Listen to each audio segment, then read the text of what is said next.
Один из самых любимых десертов из детства. Моя бабушка так не готовила, и мама моя так не готовила. Это торт сметанник. И такая свежесть в нем. 5,57. Едим, короче, до 6. И от себя я добавила немножко вкусного чернослива в роме. Очень рекомендую, приготовьте.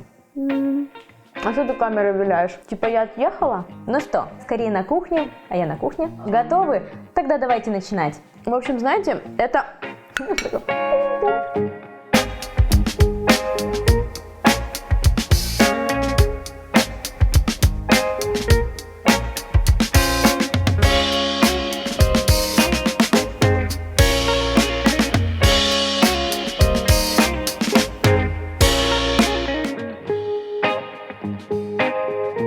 Приготовим сметанный бисквит, но для начала включим духовку на 170 градусов с конвекцией, с обдувом. Для приготовления сметанного бисквита нам понадобится 50 граммов яйца, 50 граммов сахара, 60 граммов сметаны, жирность 15-20%, 60 граммов муки, 2 грамма разрыхлителя и буквально 1/5 чайной ложки пищевой соды. В миске смешайте яйца с сахаром. Можно воспользоваться, конечно, комбайном, но, как вы видите, тут ингредиентов у меня на один торт немного, поэтому проще, наверное, вот так перемешать все. У нас здесь с вами и сода, и разрыхлитель, поэтому все прекрасно поднимется. Сильно уж так яйца взбивать не обязательно. Есть. В муку добавим разрыхлитель и соду. Перемешаем. Сметана. Перемешали. И мука с разрыхлителем и содой. Перемешиваем, чтобы не было комочков. Вся мука должна увлажниться. Все, готово. Берем форму диаметром 16 сантиметров. У меня здесь металлические кольца. О, закончилось. Делаем дно из фольги. Противень. Он вдруг возьмется из ниоткуда. Противень. Перекладываем в форму наше тесто. Можно выпекать сметанный вот такой белый бисквит и шоколадный по очереди, а можно выпекать их одновременно. Я буду выпекать одновременно, поэтому я сейчас вот это тесто оставлю буквально на 5 минут в сторонке и приготовлю сметанный шоколадный бисквит. Нормально это смотрится? Да. Да? Да, графиня, да, все хорошо. Ну нормально. Сметанный шоколадный бисквит. Для него нам понадобится 50 граммов яйца, 50 граммов сахара, 60 граммов сметаны, 10 граммов какао-порошка, 50 граммов муки, 2 грамма разрыхлителя и буквально 1/5 чайной ложки пищевой соды. Все то же самое практически, что было в предыдущем бисквите. Яйцо. Быстро очень. Сахар. После разговоров длительных таких яйцо. А вы успеваете. Перемешиваем все это. Сюда же сметана. Перемешиваем. Мука. В муку добавляем разрыхлитель, соду. Перемешиваем. Отправляем к яично-сметанной массе. И сюда же обязательно, используя сито, забыла, как называется. Какао. Спасибо. И сюда же, все перебрала, и крахмалы. И сюда же, используя сито, отправляем какао-порошок. Обязательно пропускаем через сито какао. Перемешиваем, чтобы не было комочков, чтобы вся мука увлажнилась. Противень. Такое же кольцо диаметром 16 сантиметров. Делаем дно нашей форме и перекладываем шоколадное тесто. Отправляем наше тесто в разогретую до 170 градусов духовку буквально на 20, максимум на 25 минут. С конвекцией, с обдувом. Бисквит готов, можем доставать. Как я знаю, что бисквит готов? Я проверяю бисквит, он не очень высокий, буквально пару сантиметров высота его. Я трогаю пальчиком бисквит, и он пружинит. Если в бисквите остается выемка, то бисквит еще не готов, доготовьте его. Оставляем бисквит остывать, и пока он остывает, приготовим сметанный крем. Для приготовления сметанного крема нам понадобится 350 граммов сметаны, жирность не менее 20%, 250 миллилитров молока, 80 граммов сахара, 20 граммов кукурузного крахмала, 5 граммов желатина и 25 миллилитров воды. Первое, что мы сделаем, это замочим желатин. Желатин я использую в порошке, сила геля 200 лум. Так, вода 5 частей у нас 1 к 5. То есть 5 граммов желатина и 25 миллилитров прохладной воды комнатной температуры. Вода, в нее отправляем желатин, перемешиваем, оставляем ее буквально на 15-20 минут. В принципе, желатиновую массу можно приготовить заранее, она может постоять в холодильнике до 3 суток, не более. Теперь кукурузный крахмал, сахар, перемешиваем. Напоминает заварной крем, только без яиц, да? Молоко в сотейник. Сюда же отправляем сахар с кукурузным крахмалом. Перемешиваем. Ставим на средний огонь и при постоянном помешивании доводим до кипения. Кипятим буквально 30 секунд, 1 минуту и снимаем с огня. Так, мой молочный кисель закипел. Чуть-чуть прокипел, крахмал заварился. Снимаем с огня и отправляем замоченный набухший желатин сюда. Берем небольшую мисочку, перекладываем нашу основу для крема, накрываем пленкой плотно в контакт, чтобы не образовывался конденсат, и убираем нашу основу в холодильник приблизительно на час. Она должна охладиться, но не слишком уж затвердеть. Приготовим чернослив в коньяке или в роме. Для этого нам понадобится 100 граммов чернослива без косточки и 50 миллилитров черного рома или коньяка. Я уже приготовила все это заранее. Изначально я промыла в теплой воде чернослив и залила его ромом или коньяком. У меня здесь черный ром. Накрыла пленкой и оставила на ночь при комнатной температуре. Чернослив вобрал в себя ром. Конечно же, если вы хотите накормить таким тортом детей, то лучше заменить все это сиропом.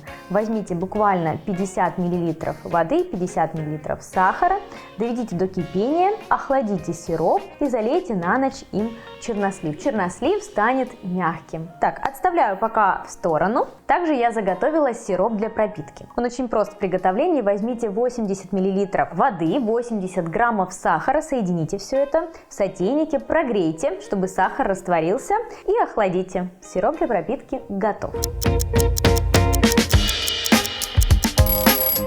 Сейчас доготовим крем и параллельно можем нарезать чернослив. Крем уже охладился. Берем сметану, жирность не менее 20%. Отправляем в чашу комбайна и взбиваем сметану. Я немного подбила сметану, разминаю основу. Здесь есть небольшие комочки, кусочки. В принципе, при взбивании со сметаной они разойдутся. Как только одна часть вмешалась, добавляем еще небольшое количество. Я разделю на 3 части. Продолжаю взбивать. И оставшуюся часть. Еще буквально несколько минут взбиваю сметанный крем и параллельно, как я уже сказала, нарежу небольшими кубиками чернослив.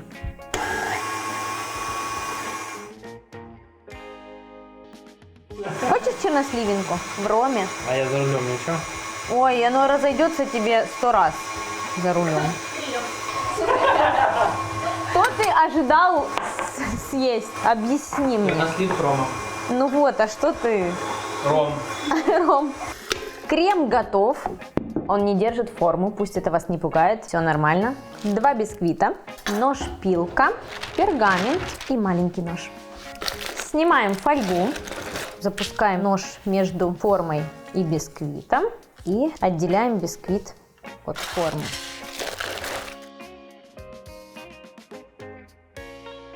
Срезаем вот здесь у шоколадного бисквита верхушку, она нам понадобится для декора.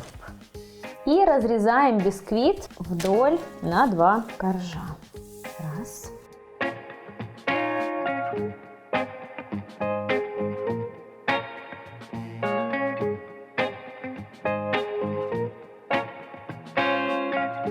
Берем форму диаметром 18 сантиметров, затягиваем ее пищевой пленкой, делаем ей дно. Затянули форму пленочкой, кладем на тарелку. Бордюрная лента, она же ацетатная пленка, выкладываем сюда. Сироп для пропитки есть. На дно выкладываем шоколадный бисквит, пропитываю его сиропом. В классическом варианте редко когда вообще пропитывают коржи, считая, что бисквиты на сметане, они довольно-таки сочные, и пропитка не нужна. Но бисквит, хотя и не слишком сухой, но я все-таки предпочитаю пропитывать его сиропом. Сироп никогда не бывает лишним. Теперь возьму кондитерский мешок, половину крема отправляем в мешок.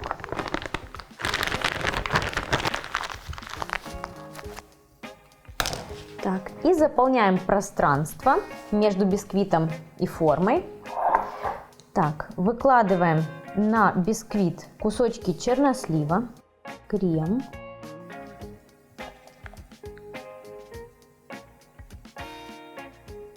Чередуем коржи, шоколадный, белый бисквит.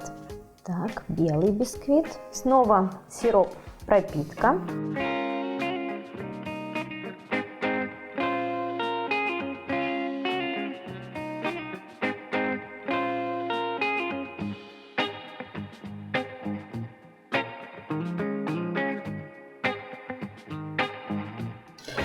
Отправляем наш торт в холодильник минимум на 3 часа, чтобы крем стабилизировался. Предлагаю немножко отойти от классики и заглазировать наш сметанник красивой блестящей белой глазурью на той же сметане. Для этого нам понадобится 50 граммов сахара, 100 граммов сметаны, жирность 20% и выше, 50 граммов белого шоколада непористого и 50 граммов сливочного масла. Соединяем шоколад и сливочное масло. Можно взять вот такой пластиковый стаканчик и прогреть буквально по 20-30 секунд в микроволновке для того, чтобы растопить шоколад и сливочное масло и довести до однородной консистенции. Можно воспользоваться паровой баней. Сотейник, миска.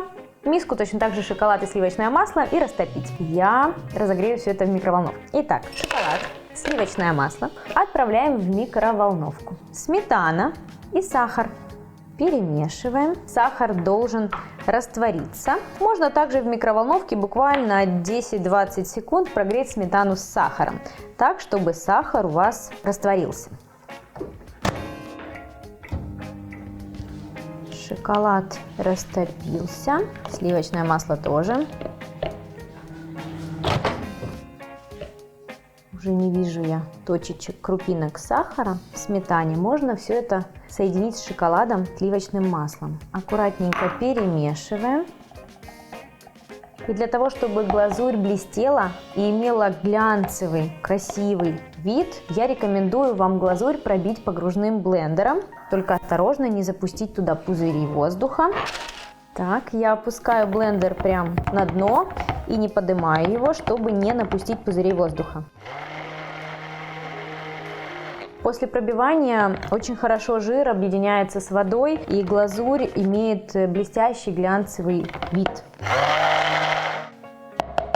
Если вы приготовили глазурь заранее, ее можно накрыть пленочкой в контакт, отправить в холодильник и использовать, допустим, через несколько часов, снова прогреть. Но уже пробивать не нужно, просто аккуратненько прогрейте, чтобы она стала вот такой текучей. Поскольку у меня торт провел в холодильнике 3 часа, я могу его сейчас же и заглазировать, и задекорировать.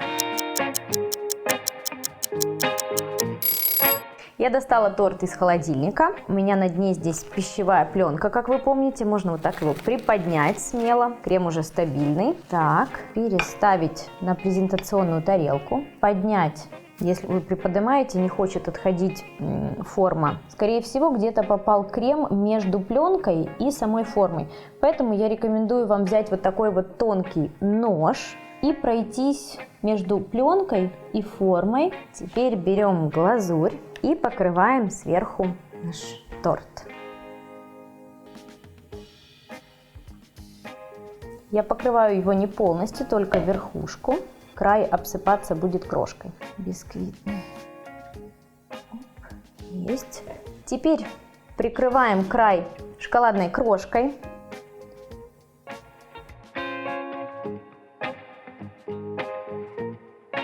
Зачищаю край, вот эту крошечку. И наш готовый сметанник в глазури отправляем еще буквально на 20-30 минут в холодильник, просто чтобы глазурь стабилизировалась и при нарезании никуда не делась.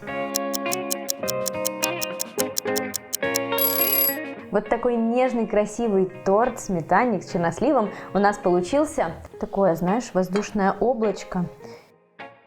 58! Можно быстрее, я до 6 должна это все съесть. Я хочу сказать, что это один из тех десертов, оторваться от которого сложно, это раз. И второе, слова какие-то излишние. Он очень сочный, но в то же время и нежный, и свежесть в нем от сметаны. Обязательно приготовьте этот десерт дома, комментируйте.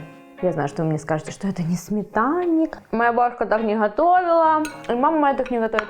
А вы приготовьте и не пожалеете, обещаю. Подписывайтесь, смотрите больше видео, как соленых, так и сладких, и давайте готовить вместе.